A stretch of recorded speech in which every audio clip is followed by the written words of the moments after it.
شہر میں بلند ہونا کامیابی کی علامت سمجھنے لگے۔ اس کا نقصان یہ ہے کہ معاشرے میں دو چیزیں روز بروز بڑھتی چلی جا رہی، ایک ہے بے حیائی، فحاشی، عریانی۔ روز ایک نیا دروازہ کھلتا ہے اس کا، روز نیا دروازہ کھلتا ہے۔ اب تو ایک نیا لیبل لگ گیا ہے کہ سارا سال گانا باجا کرو، معاذ اللہ جو تمہارے من کی مرضی ہو وہ کرو، اور جب رمضان آئے تو کچھ چند پرچوں پہ حدیثیں لکھ کے ٹی وی پہ بیٹھ جاؤ اور لوگوں کو بتاؤ کہ اسلام شاید وہ والا مذہب ہے جو کہتا ہے سارا سال مرضی کرے، رمضان آئے تو حدیث پڑھنی شروع کر دے، اور یکم رمضان سے 29 تک دوپٹہ سر پہ رکھو اور جب عید والا دن آئے تو اتار دو۔ ہمارا یہ دعویٰ نہیں ہے کہ دین کا کوئی ٹھیکیدار ہے، ہم کہتے ضرور دین سکھائے، ہر آدمی کو اپنا حصہ ملانا چاہیے۔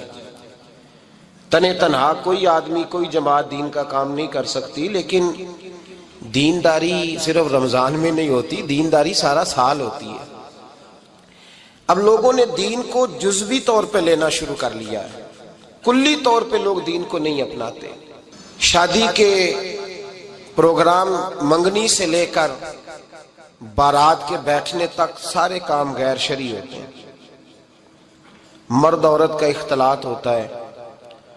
سب سے بری رسم وہ ہے کہ جب جوان لڑکیاں ہاتھوں میں پھول لے کے دولہے اور اس کے دوستوں پر پھول پھینکتی ہیں، باقی ہر آدمی ڈرائنگ روم میں بیٹھتا ہے، ویڈیو والوں کو اجازت ہوتی ہے کہ وہ گھر کے ہر کونے تک پہنچ سکتا ہے۔ سارے کام غیر شرعی ہوتے ہیں اور جزوی طور پر دین پہ عمل ہوتا ہے۔ نکاح کا وقت آتا ہے تو کہتا ہے چپ کر جاؤ تھوڑی دیر کے لیے، بینڈ باجا بند کرو، ہم مسلمان ہو گئے۔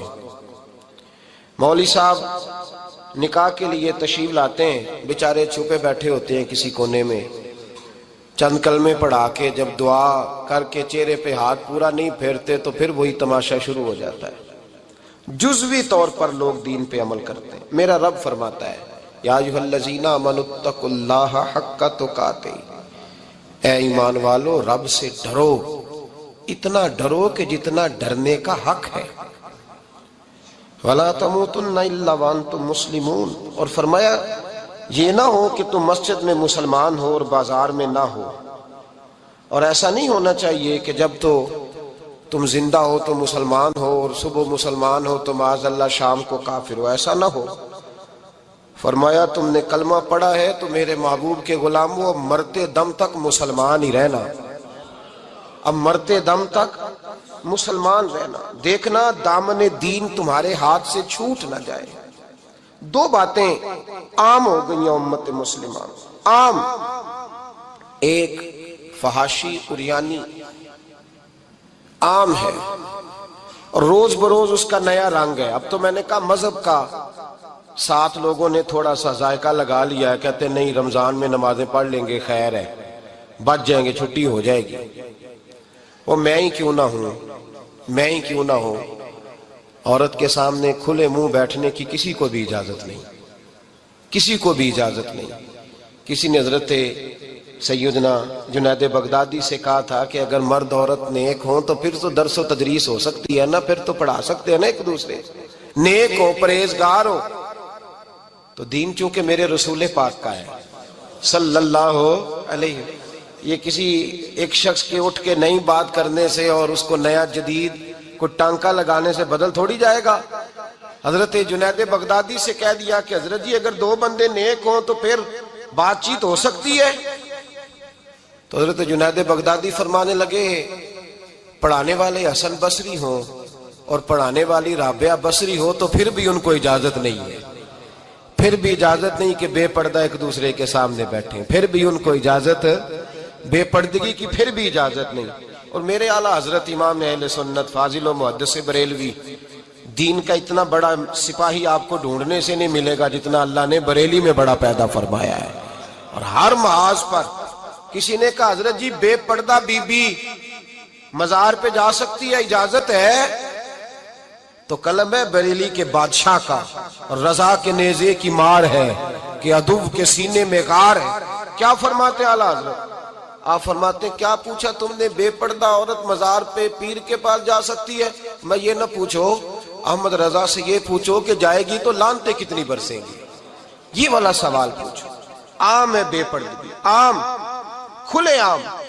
اور میرے بھائی لوگ کہتے ہیں جدید ہونا چاہیے، یاد رکھو اسلام فقط گناہ سے منع نہیں کرتا، اسلام وہ دروازہ ہی بند کرتا ہے جس رستے سے گناہ ہو سکتا ہے، وہ دروازہ ہی بند ہے۔ کہا مرد اور عورت کو ایک دوسرے کا چہرہ دیکھنے کی اجازت ہی نہیں۔ میرے رسول کریم صلی اللہ علیہ وسلم نے فرمایا زنا صرف مرد اور عورت کی خلوت صحیحہ کا نام تھوڑی ہے، فرمایا جس نے اپنی آنکھ کو گندا کیا وہ آنکھ کا زانی ہے، اور جس شخص نے اپنے کان سے بری بات سنی وہ کان کا بدکار ہے، اور محبوب فرماتے ہیں جس نے اپنے آنکھوں سے بری چیز کو دیکھا وہ آنکھ کا، اور جس نے بول کر لذت کا یہ سامان فراہم کیا وہ زبان کا زانی ہے، اسے بھی قیامت کے دن اسی طرح پوچھا جائے گا جس طرح زانی کو پوچھا جائے گا۔ میرے بھائی امت مسلمہ کا وقار، میرے رسول کریم علیہ السلام کے غلاموں کے دلوں میں شرم و حیا بھر دیا گیا۔ علامہ واقدی کہتے ہیں حضرت سعد بن ابی وقاص نے مدائن فتح کیا۔ مدائن کا ایک شہر تھا، اس کی بڑی بڑی اونچی بلڈنگیں تھیں، جو آدمی بھی جاتا تھا وہ سب سے پہلے جس شہر کی کوئی چیز معروف ہوتی ہے لوگ اس کو دیکھتے ہیں۔ اونچی اونچی بلڈنگیں تھیں، سب سے زیادہ اس شہر کے لوگوں نے اونچے مکانات اور زیادہ تعمیرات کر رکھی تھی۔ حضرت سعد بن ابی وقاص لشکر لے کے گزرے تو لشکر میں بوڑھے لوگ نہیں ہوتے، جوان لوگ ہوتے، توانا لوگ ہوتے، اور بڑے جیدار سپاہی تھے، 10,000 صحابہ کی جماعت تھی۔ حضرت سعد بن ابی وقاص امیر لشکر تھے۔ اب عیسائیوں نے ایک چال چلی، انہوں نے کہا مسلمان جب بازار سے گزریں گے لڑائی تو ہم ان کے ساتھ لڑ نہیں سکے، ہم وہ والا طریقہ اختیار کرتے ہیں کہ مسلمان قابو میں آ جائیں گے، ہم عورت کو بطور تیر کے استعمال کرتے ہیں، ہم اس کو بطور جال کے پھینکتے ہیں۔ کیا کیا؟ عورتوں کے ہاتھوں میں پھول دیے، پلیٹیں پکڑائیں، بلڈنگوں کی چھتوں پہ کھڑا کر دیا، فرمایا تم ان پر پھول پھینکنا، اگر 2-4 سپاہی بھی ہم اپنے قابو میں کرنے میں کامیاب ہو گئے تو دراڑ تو پڑ گئی نا، تم ان پر پھول پھینکنا۔ یہ دیکھیں رسم چلی کہاں سے، ہم نے اپنا لی ہے، چلی کہاں سے اور ہم نے اس کو اخذ کر لیا، رواج بن گیا۔ حضرت سعد بن ابی وقاص رضی اللہ تعالیٰ عنہ جب اس بازار سے گزرے تو آگے آگے امیر لشکر کا گھوڑا تھا، پیچھے 10,000 صحابہ گھوڑوں پہ بیٹھے۔ حضرت سعد بن ابی وقاص سے نظر اٹھا کے دیکھا تو عورتیں تو کھڑی ہیں، پھول لیے، کفر کی چال کو سمجھ گئے کہ یہ بے حیائی کا جال پھینک کے ملت کے جوانوں کے دلوں سے غیرت ایمانی چھیننا چاہتے ہیں، یہ مسلمانوں کے دلوں سے تقوی کی روشنی چھیننا چاہتے ہیں، یہ قرآن پاک کا سرور اور عبادت کا نور چھیننا چاہتے ہیں، یہ بے حیائی کا کلک لگا کے ان کے دلوں سے رسول اللہ کا درود چھیننا چاہتے ہیں، یہ محبت رسول کے سوتے خشک کرنا چاہتے ہیں۔ جب دیکھا تو فوری طور پہ گھوڑے پہ چڑھے اور جناب سعد نے قرآن پڑھنا شروع کر دیا۔ وَقُلْ لِلْمُؤْمِنِينَ يَغُضُّوا مِنْ أَبْصَارِهِمْ، کہا مومنو تمہارے رب نے تمہارے نبی کی زبان سے تمہیں حکم دیا ہے کہ تم نے نظریں نیچی رکھنی ہے۔ جب حضرت سعد بن ابی وقاص نے آیت پڑھی تو صحابہ کہتے ہیں ہمیں یوں لگا کہ جیسے ابھی آیت نازل ہو رہی ہے اور سیدھی دلوں سے ٹکرا رہی ہے۔ 10,000 کا لشکر گزر گیا، عورتیں پھول پھینکتی رہیں، لیکن کسی ایک صحابی نے بھی نظر اٹھا کے نہیں دیکھا۔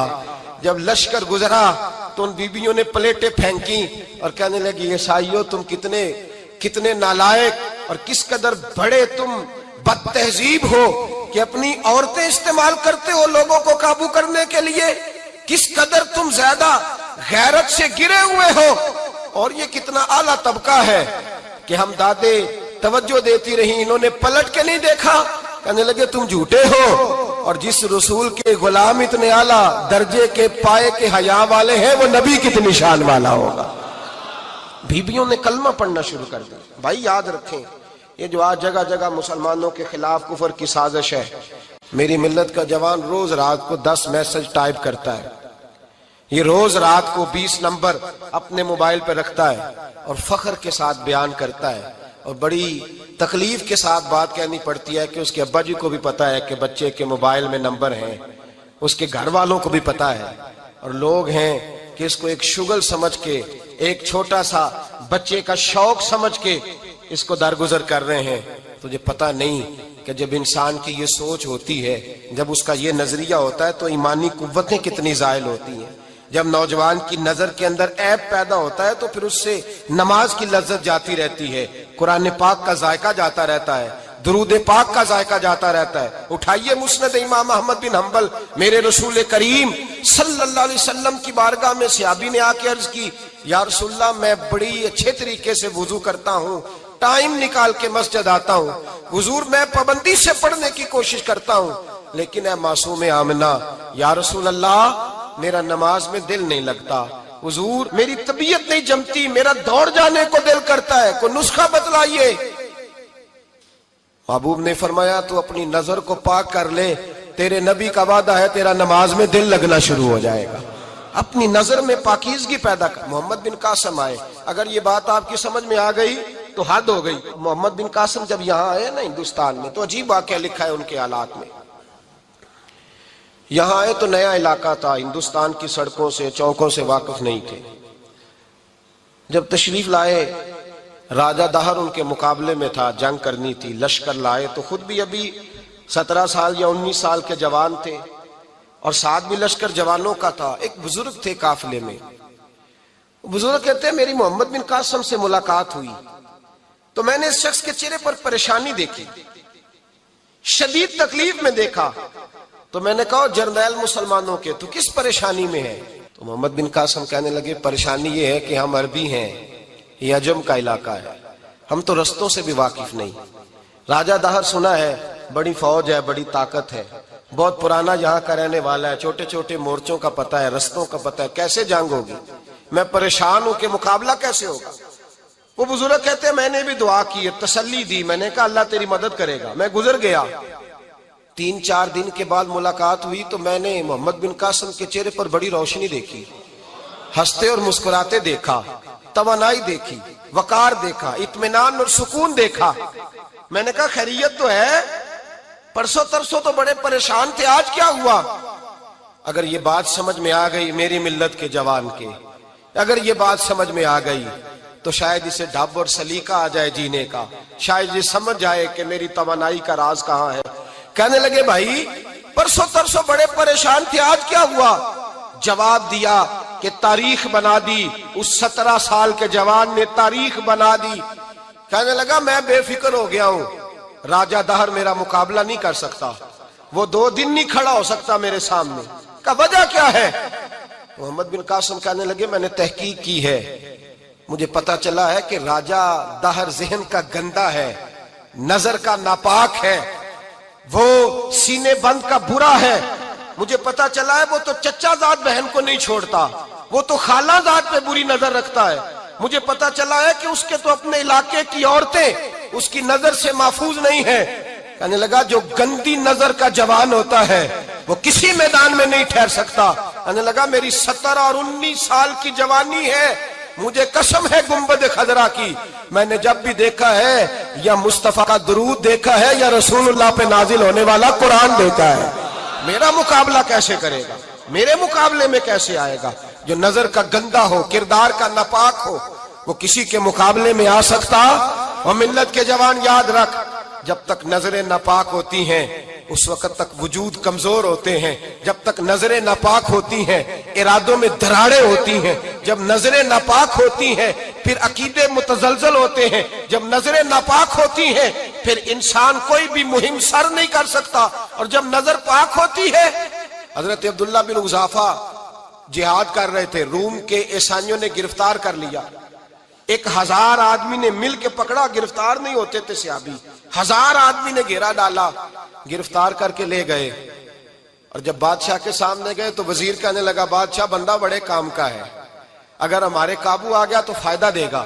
صحابی ہیں حضرت عبداللہ بن حذافہ، حضرت فاروق اعظم کا زمانہ ہے، اگر قابو آ گیا تو فائدہ دے گا۔ بادشاہ کہنے لگا کیوں، کیا خوبی ہے؟ کہنے لگے ہم 1000 آدمی تھے، یہ اکیلا قابو نہیں آ رہا تھا، 1000 آدمی تھے. اگر ہماری فوج میں شامل ہو گیا تو بہت بڑا جرنیل ملے گا. بادشاہ کہنے لگا کوئی مسئلہ نہیں، 2-3 چیزیں ہوتی ہیں بندے کو خریدنے کے لیے، خرید لیتے ہیں. بادشاہ کہنے لگا عبداللہ جتنی دولت تجھے چاہیے میں تجھے دے دیتا ہوں، میرے لشکر میں آ جا، معاذ اللہ اسلام چھوڑ دے. حضرت عبداللہ بن حذافہ کیا فرماتے ہیں بڑا تو بیوقوف ہے، میں نے دولت کمانی ہوتی تو مدینے میں بیٹھ کے تجارت کرتا. میں دولت کمانے نہیں نکلا، میں تو رسول اللہ کی رضا کمانے کے لیے نکلا ہوا ہوں. دولت کمانے ہوتی تو کسی مارکیٹ میں ہوتا، میدان میں آنا تھا. شہادت ہے مطلوب مقصود مومن، نہ مال غنیمت نہ کشور کشائی. یہ دولت تو لونڈی ہے رسول اللہ کے دروازے کی، یہ تو پیچھے پیچھے پھرتی ہے نبی پاک کے غلاموں. یہ کمانی ہوتی تو میں کسی مارکیٹ میں ہوتا، میدان میں تھوڑا ہوتا. عبداللہ بن حذافہ سے دوسری چال چلی. کہنے لگے میاں عہدہ جو تجھے چاہیے، میں بادشاہ ہوں، میرے نیچے جو عہدہ تو کہے گا وہ تجھے مل جائے گا. حضرت عبداللہ بن حذافہ کہنے لگے شاید تجھے پتہ نہیں میری تعریف کیا ہے، شاید تو جانتا نہیں میری تعریف کیا ہے. کہا صاحب کی کیا تعریف ہے؟ کہنے لگے میں رسول اللہ کا صحابی ہوں اور کائنات میں سب سے بڑا عہدہ مصطفیٰ کے صحابی ہونے کا عہدہ ہے. صحابہ وہ صحابہ تھے جن کی ہر صبح عید ہوتی تھی، خدا کا قرب حاصل تھا، نبی کی دید ہوتی تھی. فرمایا میں نے حضور کے جلوے دیکھے ہوئے ہیں، مجھے عہدے کی ضرورت ہی نہیں، اور میں نے عہدہ لینا ہوتا تو میں سیاست کرتا، میں تو شہادت لینے نکلا ہوں میدان میں، عہدے کا میں نے کیا کرنا ہے. اب بادشاہ کہنے لگا اسے قتل کر دو. وزیر کہنے لگا نہیں، ایک بات اور ہے، مجھے ایک چال اور چلنے دو. کہا وہ کیا؟ کہنے لگے میری بیٹی بڑی خوبصورت ہے، مجھے موقع دو اپنی ہی بیٹی کو سجا بنا کے. وہ جوان جس کی جوانی اتنی بڑی ہے کہ 1000 آدمی مقابلے میں کھڑا نہیں ہوتا، اس جوان کے کمرے میں رات کی تنہائی میں بنا سوار کے بی بی کو بھیجا. وہ بی بی کہتی ہے میں ساری رات بن سور کے اس صحابی کے کمرے میں بیٹھی رہی، لیکن یہ کیا شخص تھا، ساری رات ہی مسلح پہ بیٹھا رہا، ساری رات ہی. کچھ دیر تھک جاتا تو یہ کریم رسول پہ درود پڑھنا شروع کر دیتا.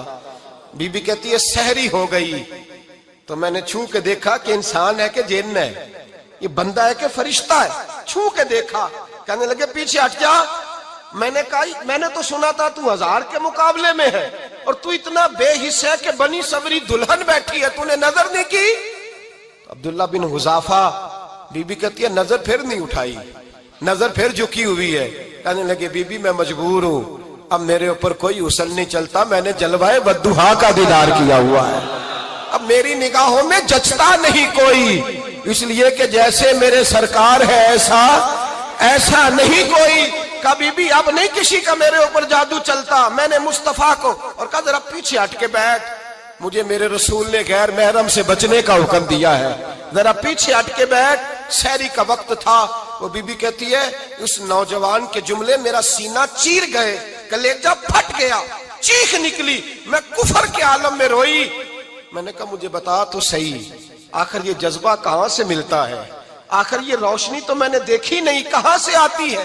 ایک میرا باپ ہے جو بنا سور کے مجھے تیرے کمرے میں چھوڑ گیا، بتلا یہ کہاں سے کیف آتے ہیں؟ تو عبداللہ بن حذافہ کہنے لگے اگر کیف لینا ہے تو تو بھی میرے مصطفیٰ کا کلمہ پڑھ جا، آجا دروازہ رسول پہ جھک جا، مل جائے گا.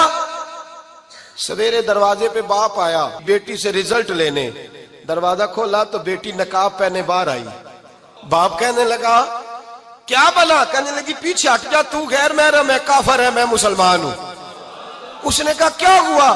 کہنے لگی تیرے جیسے کو باپ کہوں، تیرے جیسے کو جو مجھے استعمال کر رہا تھا. میں تجھے باپ نہیں مانتی، میں اب رسول والی ہو گئی ہوں، میں حضرت فاطمہ کی کنیزہ ہو گئی ہوں، میں اب نبی کریم کی خادمہ ہوں، خبردار میرے قریب نہ آنا. یہ دعو بھی ناکام ہوا. اب حضرت عبداللہ بن حذافہ کے سامنے موت کھڑی کی، ایک کڑا میں تیل گرم کیا، کہنے لگے تجھے اس میں جلایا جائے گا. حضرت عبداللہ بن حذافہ رضی اللہ تعالیٰ عنہ جب جلنے کے قریب ہوئے تو رونے لگے. روم کا بادشاہ کہنے لگا شاید ڈر گیا ہے. کہنے لگے اب سمجھ آئی ہے، اب تجھے پتا چلا ہے، چلا آ جا. حضرت عبداللہ بن حذافہ کہنے لگے تو کافر ہے، تیری کافروں والی سوچ ہے. اس لیے نہیں رویا کہ موت سے ڈر گیا ہوں، میں تو اس لیے رویا ہوں کہ ایک جان ہے، وہ نبی پاک پہ قربان ہو رہی ہے. کاش رب مجھے 1000 جان دیتا، میں ساری مصطفیٰ پہ قربان کر دیتا.